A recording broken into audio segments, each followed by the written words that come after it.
های من، امیدوارم که مثل همیشه عالی باشین. اگه این اولین ویدیویی که از من میبینی، من مهشیدم و اینجا مستند بازه.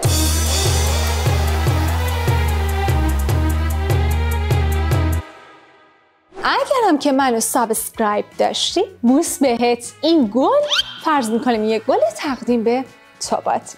خوشگل من، خوش بخورتت. خب بحث جذاب امروزمون در مورد اینه که زندگی یک جوان و جوان در کره شمالی چجوری داره میگذره و چه تفریحاتی دارم. پس دکمه یه لایکو بزن که بریم ببینیم چه خبره. بچه‌ها صدا رو داریم؟ خب دوستان، بریم سراغ اصل داستان. مثل همه دنیا، طبقه اون جوان از نظر اقتصادی خیلی مهمه، اما خب فرق بین طبقات توی کره شمالی از زمین تا آسمونه.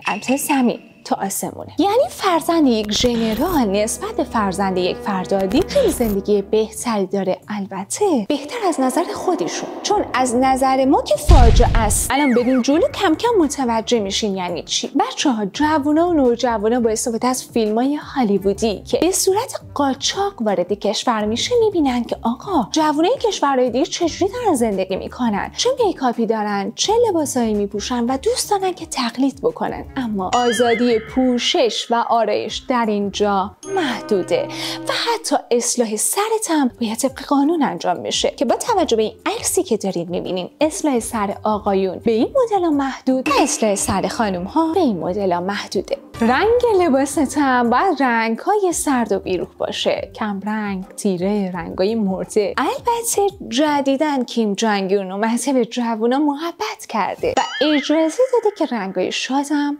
بپوشن. واقعا منت بر سر ما گذاشتین، دست شما درد نکنه. واقعا چه عقده شده بود اصلا برای ما که ما بخوایم لباس رنگ شاد بپوشیم. بچه‌ها، اگه خیلی اروپایی بگردی، پلیس مد فشن میاد سراغت. جالبه بدونید که کره شمالی تنها کشوریه که پلیس مخصوص مد، آرایش و لباس داره که بهشون میگن گیوچالدی. اگه گیر این پلیسا بیفتی، یا میبرن داخل شهر روی سکوی رسوایی که همه ببینین این یه خلافکاره، یا میبرنتون به عنوان کارگر ساختمانی 1 سال کار اجباری و سخت انجام بدیم. خب بچه‌ها، حالا بریم سراغ مدارس کره شمالی. در اینجا یه قانون خوب وجود داره و اون اینه که تا 16 سالگی تحصیل رایگان و اجباریه. البته از سن 10 تا 16 سالگی باید رشته تحصیلی تو انتخاب کنیم. یعنی اگه میخوای موزیسین بشی، فوتبالیست بشی، نقاش بشی، باید انتخاب کنی و اگه انتخاب کردی راه برگشت وجود نداره. یعنی اگه انتخاب کردی فوتبالیست بشی، باید بشی. نمیتونی واسش بگی من نمیخوام بشم. خود کره شمالی که میگه حدود 98% مردم کشورش باسوادن. البته خب نمیشه اعتماد کرد به خاطر اینکه هیچ آمار غیر دولتی وجود نداره و درسایی که در خود مدارس تدریس میشه رکن اصلیش در مورد خود دولته. یه جورایی حس وطن پرستی رو بهت یاد میدن که تا همیشه از دولتت اطاعت و حمایت کنی. البته تعلیمات دینی از همه جالب تره. یک جوری داخل مخت میکنه که رهبری کره شمالی و فامیلش خدان که خودت میمونی و تا آخر عمرت باید ازش اطاعت کنی و کوچکترین بی‌احترامی نکنی. از نظر من این که همه مردم یک کشور باسواد بشن خب خیلی خوبه، ولی نمیشه باور کرد به خاطر اینکه خیلی از مدارسش هم بودجه ندارن و نمیتونن آدما رو پذیرش کنن. از اینجای داستان خیلی داره جذاب میشه. برو یه لیوان آب خنک بخور، بیا همینجا، بیا اینجا که قراره برات حرفا بزنم. این دل خواهر، تا 16 سالگی درس خوندی که خوندی، مدرسه رفتی یا نرفتی با خودت. 17 سالگی تحت هر شرایطی باید بری خدمت. خدمتش هم یه ذره دو ذره نیست. پسرای عزیز، شما باید 10 سال برین داخل ارتش خدمت کنین و دختر خانمای عزیز بهتون تبریک میگم، شما هم باید 6 سال برین خدمت کنین. در اینجا شما میتونی ترفیع هم بگیری که بستگی داره چقدر ورزیده باشی یا چقدر پارتی داشته باشی. میرسیم به این که حالا تفریح این همه جوون و نوجوون چه چجوری؟ اگه داخل پایتخت زندگی کنی 2 تا تفریح در دسترسته که یکی سینماست، یکی هم بولینگه.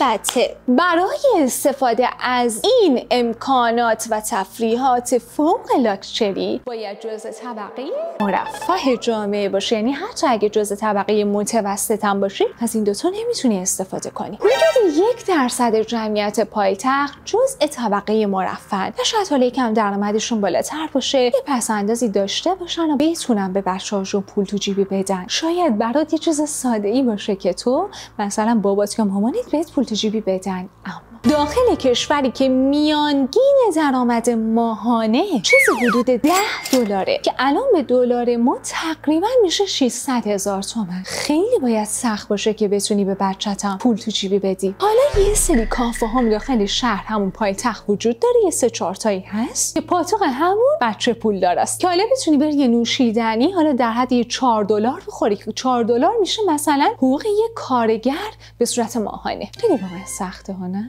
بیشتر مشتری قاچاقچی‌ها هم همین بچه پول دارن که فیلم‌های هالیوودی رو قاچاقی میخرن و میرن تماشا میکنن. جالبه بدونین که تو سال 2018 چند تا بچه 16 ساله رفتن یه موزیک آمریکایی خریدن و رفتن که تماشا کنن. یکی از بینشون قضیه رو لو میده و جالبه بدونید که دادگاه 4 تا بچه 16 ساله رو محکوم میکنه به 1 سال کار اجباری و سنگین. اما بعدها خود کیم جانگ اون اجازه داد که یک کنسرت غربی برگزار بشه و خودش و همراهانش نشستن و دیدن و کیف کردن و اشغال کردن و هیچ کس هم زندانی نشد و این یعنی که قانون موردیه. همین چیزایی که دارم میگم بچه‌ها درس زندگی واقعا. همه رو نوت برداری کنید. رابطه غیر از ازدواج به طور کل ممنوعه. دخترها که به یه سنی میرسن دیگه باید ازدواج کنن و مرتبا باید بچه بزن، چون جمعیت کشور کره شمالی رو به کاهشه. ارتباط پسر و دختر به طور کل جرم حساب میشه، یعنی اگه داخل خیابون تو دست یه دختر رو گرفته باشی و باهاش ازدواج نکرده باشی یه راست میری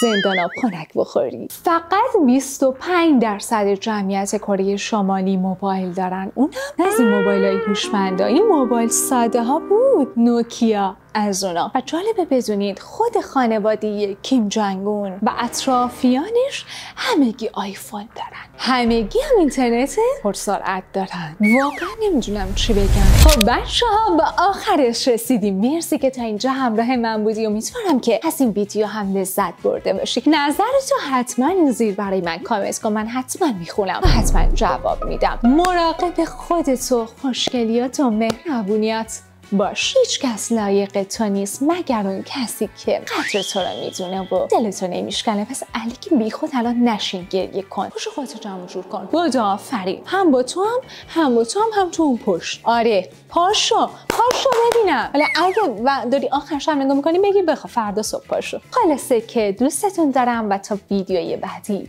خداحافظ.